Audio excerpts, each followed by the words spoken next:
Hello and welcome to Elegantly Outrageous Unconventional Love Your Body Healing. So I myself was a professional fitness model. However, I struggled with my weight and my appearance and eating disorders the majority of my life due to a past of sexual abuse. So I needed to do something different to get people's attention to what those core issues really are when we explore them, because I had spent the majority of my life hating myself.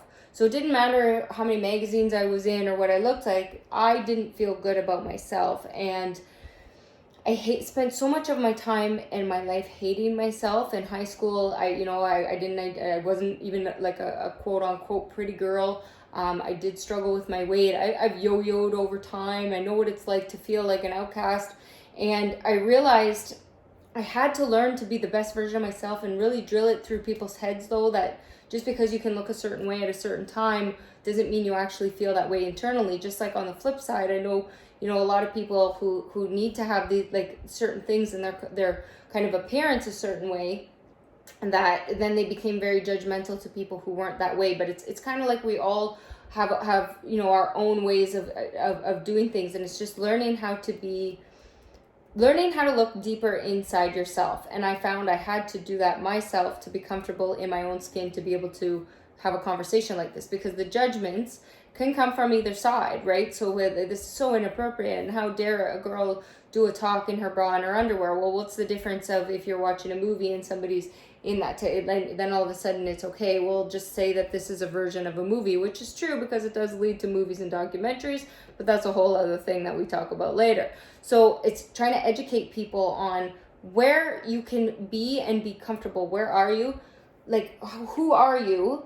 And what do you want to do? Some things that you've been, neglecting doing because you've been worried about what other people's opinions are of you. At one time in my life, of course, this would have been a major, and it still is something that in present time I'm working through. By the time you see this video, I'll have worked through it. And that's actually how part of the healing works as well. So learning how to talk into the video, be comfortable with yourself and on camera, so that you're learning how to look at your bodies and yourself. And if you find that you're like, oh, you're more in judgment of your weight or your appearance, there might be something you want to fix, and there's nothing wrong with that, and you can go down that road.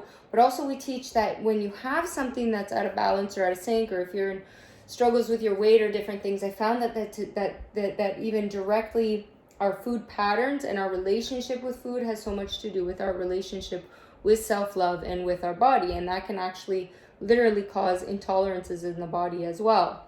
So there's so much of a different dynamic in that, and eating how we eat, how we respect our food, how we got our food. So we actually have a body reflection course as well that we teach those types of things, so you can learn how to look at yourself in the mirror. So if that's another thing that's of interest to you, then I would recommend taking a look at that.